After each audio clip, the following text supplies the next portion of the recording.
We are a garden-to-plate pork production and distribution business. Our products include pork ribs, chops, boneless, and customized products, as well as catering services for discerning clients. Who are our clients? Families, restaurants, and catered events. We're also excited to announce our latest product, which is pre-marinated chops. All you do is throw it in the oven, just the same way you do with sausages. So we are only a call or a WhatsApp away. So I have done my duty. I hope to hear from you after the meeting or otherwise. Gosh, it feels like I'm talking to my family here. I had expected to find people I didn't know, but this is such a known crowd to me.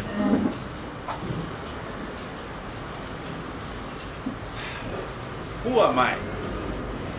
What is my identity? This is something I ponder quite a bit because, like many of you, I have a varied background and I'm doing a couple of different things with my time. In my early days, I was a banker. I am now a business owner. I am a pig farmer. I am a fund manager. I do business advisory work. From time to time, I work as a management consultant. So my identity is a varied one. It depends on when you meet me. So I ask myself, am I the smartest person in the room? Or am I a jack of all trades? It's a bit of an exaggeration, but when I think about being a jack of all trades, I imagine that I am average at everything I do. And this thought keeps me up at night, because for everything I want to do, I want to be good. I really want to be good. We all want to be good at the things that we choose to do. So when things are not quite working out, especially when you choose to do something new, the word that comes to mind is resilience, at least for me. And I like that word so much. It's one of those qualities that I really, really appreciate because it is a redemptive quality. It is a quality that is labeled on someone who has faced down doubt, who has faced down trouble, who has faced down unpleasantness.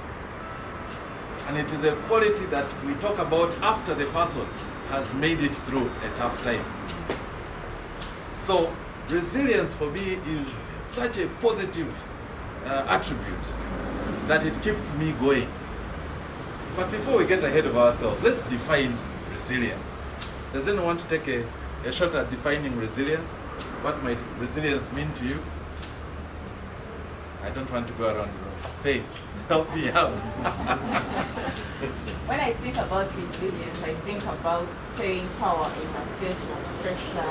Ah, fantastic. Anybody else? Does anything else come to mind? Jesse? When I think about resilience, I think back to my physics class, where you bend something, and even when you think it's almost broken, it comes back.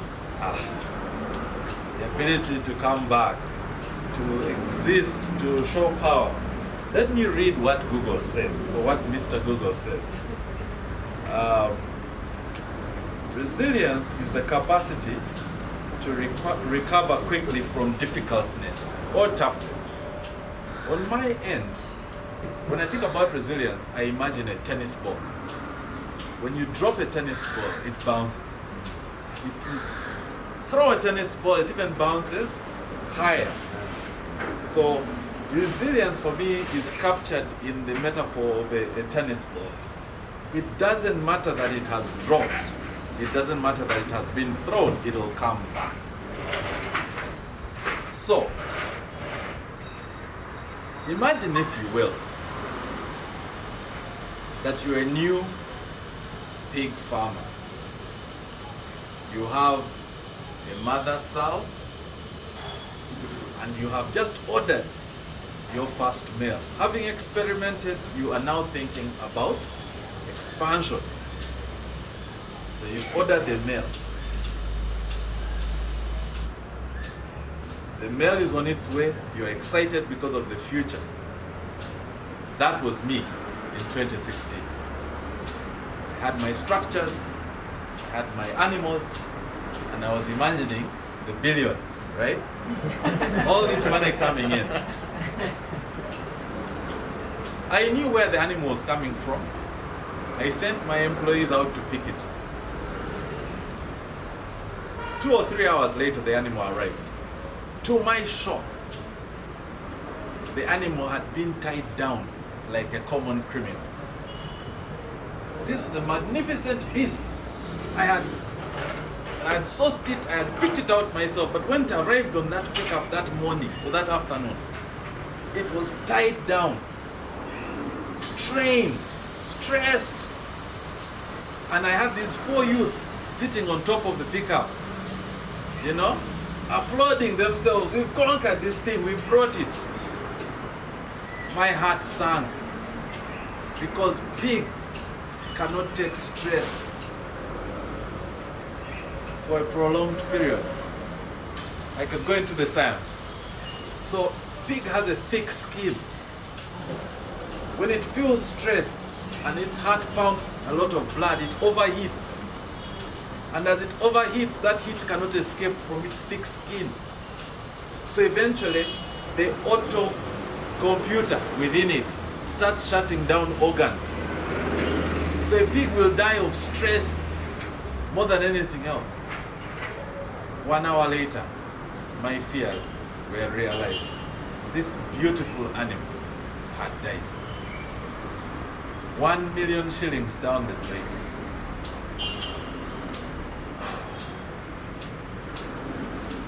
I didn't know what to think. Was this an omen of things to come? This was my first purchase. Okay, well, what do? We stick to the plan. I called up the source, I ordered a new animal. This time though, I sat with my staff and I explained to them, this is how you transport an animal. This is how you look after an animal of this magnitude. We need it for these purposes. Treat the animal humanely. And the next day, the second beast arrived in great condition. That particular animal gave me 300 piglets over a period of 2 years. And it was easy for me to tell this story, given the performance of this second animal. So, what lesson am I teaching here? 1, resilience doesn't happen unless you're faced with a tough situation. Right? So, you can't be resilient in good times. Then you're not resilient. Secondly, you must learn. You must take lessons from the unpleasant situation. Because that is when you are resilient. When you appreciate that a tough situation is an opportunity for you to learn so that you do not repeat, or that if it ever happens again, you know how to get out of it. Okay? It's also important to realize that tough times are temporary. In the most basic sense, do not wallow. Do not dwell in a tough time. Yes, tough times are around us. Yes, this is terrible. Woe unto me. You are allowed to mourn for a short period, but get out of it. Smile. Dress your best like Emmanuel.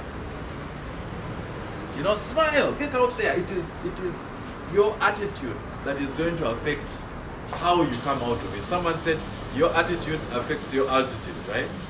I like that. When you are at your worst, my brother-in-law used to say, if you see me in town in a suit, no, I don't have money. You know? Because I must develop within me and without me the attitude that things are going well. So in other words, as someone said, tough times don't last, tough people do. So don't dwell within the tough time. Get out there. When my animal passed on, I could have said woe unto me and sat back and contemplated and thought about all these things. But the very next day, I got a replacement animal. And I can tell you it's one of the best decisions of my life.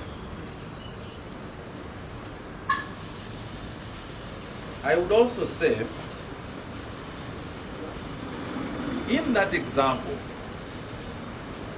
what caused me to go ahead and buy a new animal was self-belief. You see, I wasn't an experienced farmer. This was my first set of animals. Those people who who brought the animal along, they didn't mean to kill the animal. All these things were stacked against me. The only thing I had going for me was self-belief. It is a powerful tool. It is very powerful. It's almost like a superpower. And it's a superpower. It's a superpower primarily because it is invisible. Only you have it. And never let anybody take it away from you. Shortly after I set up my small little farm, it expanded. We went from having 6, 9, 12 to 50, 80. Faith can attest. In the backyard of this house in Kira, we had 80 animals. And I began to pray that my animals miscarried. Because I did not have enough space. I had originally planned that, when the expansion time comes, I will move them to a proper farm. I had secured land on the Entebbe Road. I had put up a small house for myself, but there were no structures. I didn't know the neighborhood. There was no one around me for about 500 meters. It was all bush. There were mosquitoes, there were snakes, there were wild dogs. But the time had come. You know, the thing that caused me to move there was self-belief, because there was nothing else redemptive about the place. Today we have a farm out there that has the capacity to produce 1 ton of pork every month.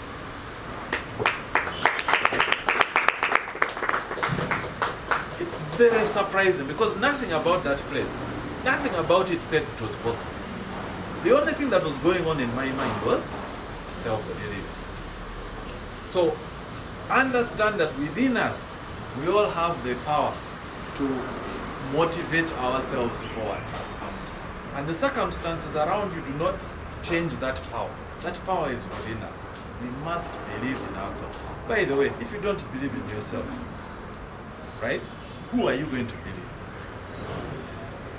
So in times of trouble or adversity, activate your self-belief. Right? 2 years later, 2019, I think, July. This is a very dark period. I hesitate to remember it. But the farm was thriving. When you come to my farm, and you are all invited, you will see that I had a system. I had 13 mothers, 1 sow. I had 6 pens, and 6 large pens. And the way these pens were organized, the mothers gave birth, and when they gave birth, they weaned the piglets, and I moved them into each of these pens. So I had a cell for piglets. Those were less than 1 month. Then for weaners, the ones between 1 and 2 months. Then I had growers between those ones that are 3 months. Then fatteners, 4 months.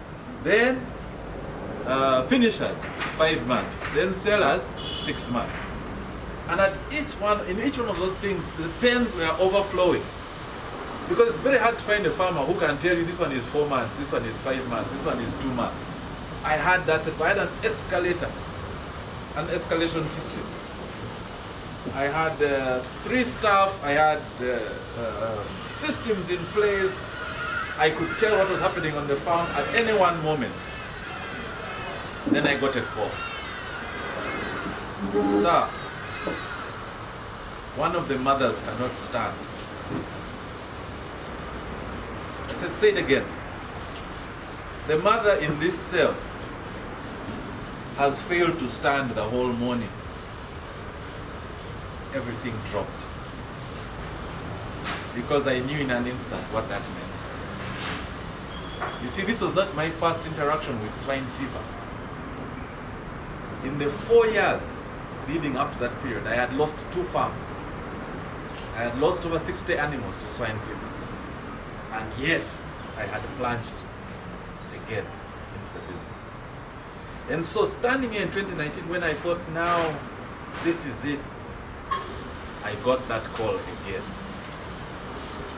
Swine fever is so dangerous that by the time you recognize the characteristics in one animal, all of them have been affected.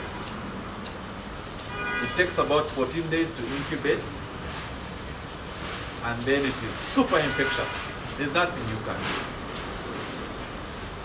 The only silver lining is that the disease does not transfer to human beings. You can eat the animal, no problem. But that animal will be dead within 48 hours. I look at my investment. I look at these animals. I call up a few off-takers and we get rid of my entire stock. Pennies on the dollar. I remember sitting helpless at the farm, wondering what kind of bad luck or what I had done in a previous life deserved such pain. And there were no answers. It was really a challenging time. But you can imagine that same period, I called my clients to say, look, I don't have pork anymore. My farm has collapsed. And my clients would say, well, what are we going to do about my order this week? I say, you don't understand. They're like, I do understand. I'm sorry. But what am I going to do about my order? I have clients myself. Paul, you need to get me pork. What? Okay, don't worry. Let me see what I can do. In my dealings, I had cultivated a network of farmers. So I knew which farmers had good animals. I knew what they were feeding the animals. So I began reaching out to these farmers. I said, listen, I still have contracts to fulfill. Please supply me with your animal. Oh, we've been looking for this. Absolutely. So I invested in my small pickup, which was on the wayside by now. And we would go every week collecting animals. And we discovered a whole new business, which is consistency, quality. Wow. That's what people want. I was raising good animals. And when that failed, and I was at my lowest, I didn't realize that I had developed a reputation for consistency and quality. So the animal didn't need to come from my farm. What people were buying from me was consistency, quality, and forthrightness. Today, we supply 10 to 15 restaurants. In fact, when I was coming here today, I was thinking, after the meeting, I have to go and see these guys. Right? So we rebounded. There are days I don't even have a single animal on my farm. But we are in the business of supplying pork. know? Are you open to questions? Yes, please. Yes. I have tasted Paul's pork. I highly recommend. I have a question. I read an article recently because of my personality and because of who we are. Yes. We are told often, do what you love, be passionate and make a business out of it.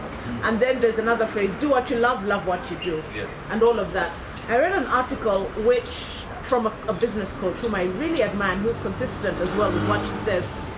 And she said sometimes doing what you love out of a business may not be beneficial all the time because, for example, she spent hours, days, thousands of dollars in investing in something that she loved, but it wasn't reaping benefits. And it wasn't because she didn't have a good business model, it just wasn't a business type of passion. You know what I mean? Yes. So how do you speak into that? That's a very good question. Because I think all of us are dealing with this. So what you love and what makes you money may not be the same thing. And I hope I am answering that particular question. That there's a very interesting sort of Venn diagram with 3 circles. There's what I love, there's what brings me money,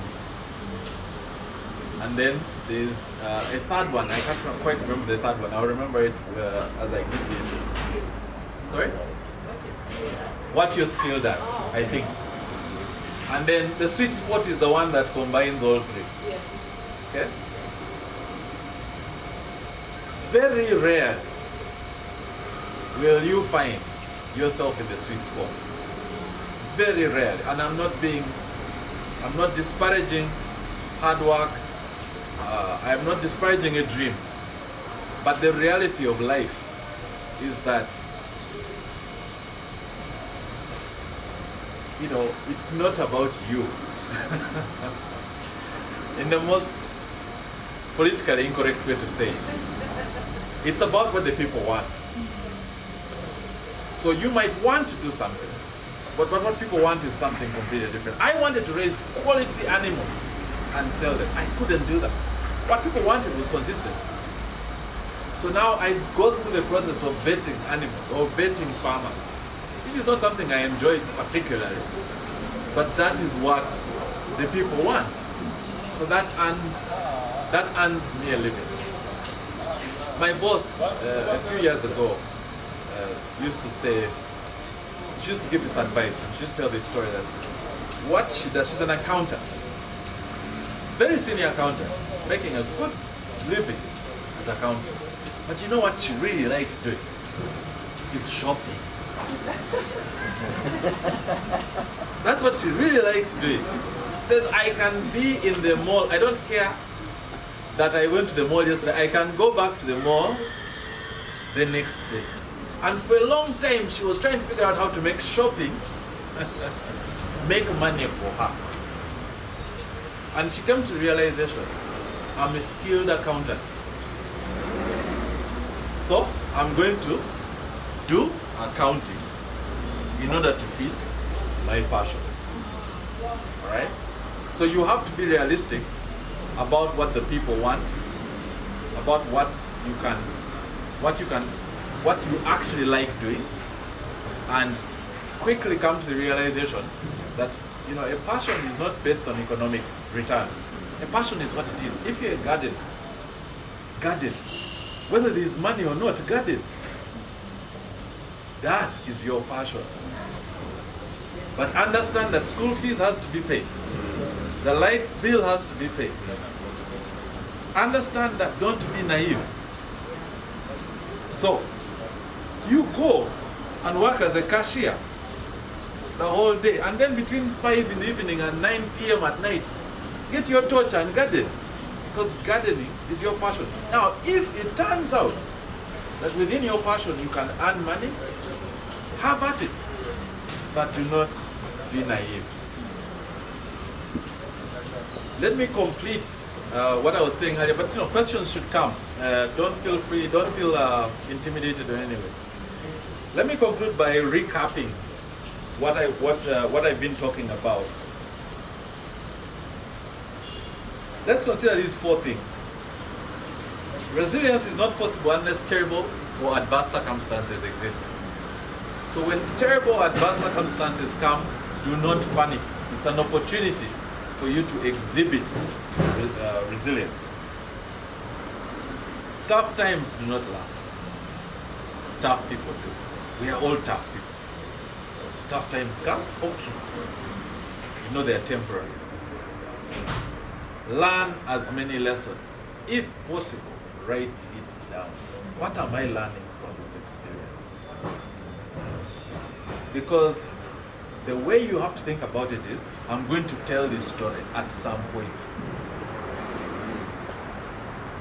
Yes, I lost my job. I've been fired myself from a job before. I've been fired. I know that feeling. Didn't want it discussed. But I can laugh about it now. Right? That's what resilience helps us do. Don't underestimate the power of self-belief. And then also that even though you're resilient, and this one I want to make particular emphasis on. Resilience does not mean stubbornness in and of itself. Right? It doesn't mean pig-headedness. It doesn't mean this is it. For me, I'm a pig farmer, that is it. Adapt, adopt, create, improve. If something fails, I like a quote I read the other day. It says, if plan A fails, there are still 25 other letters. Okay? Don't be afraid to confront adverse circumstances. Let me conclude by quoting one of my favorite people, the General Samora Machel, the man responsible for the liberation of Mozambique and countless other countries. You've got to understand the context in which this man was speaking. He ran away from his country when he was 27. Ran away from a wife, 2 children, went to a foreign country and lived in a camp for 17 years, training, sending supplies home, then fought the whole government. All that, within the context that he was a nurse. He's not even a military man, he's a nurse, he's a caregiver.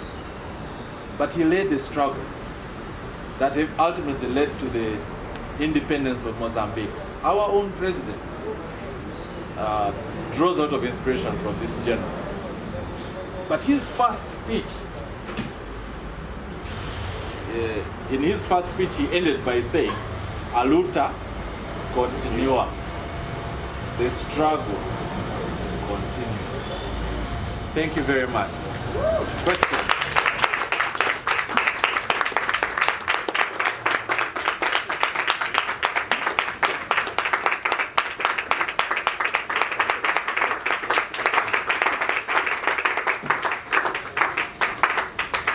Toastmasters. Yes. Any questions for Paul? Just one? Just one. Paul, I'm interested to know, are you still doing pigs in terms of raising them, or you close that chapter after the second? The fourth. or you now do the what I would call broker. Like you have good meat, I believe. I do a bit of both. I still raise animals. I do brokerage. I do advisory. We do hospitality, because on the farm we now invite groups to come see what we do. I wish I could tell you that I had a vision of all of this, but tough times make us adapt, and you find that you're actually capable of doing a number of different things. So to answer your question directly, whether I have pigs or not is a question of the season and the times. And but we are still in the business of supplying good quality pork consistently to discerning clients. Any other questions? Or am I out of time? Go ahead. Sure. And for me, it's about